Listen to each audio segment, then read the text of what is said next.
The youth that we see come into the youth shelter are between the ages of 12 and 17, and they come in with varying concerns. Sometimes it's behavioral challenges and conflict at home with their parents. It can be abuse at home with their parents, addiction, struggle with mental health, and there's youth that come in with various diagnoses, anxiety, depression, OCD, ODD. So working with them with these diagnoses.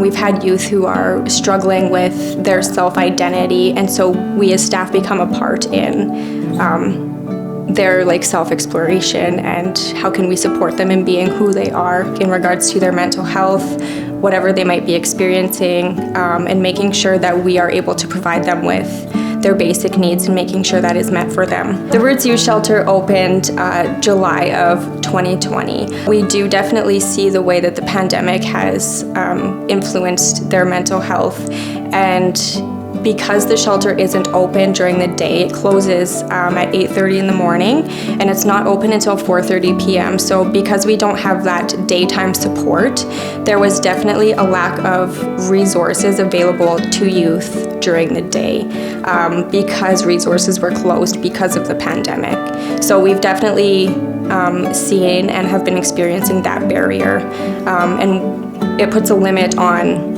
how we can help the youth as well. So unfortunately, a majority of the youth that we see in the shelter choose to partake in high-risk behaviors instead of going to school. So a big role that we play is encouraging them to go to school and have conversations about healthy choices, healthy habits, and work with them on what they're going through.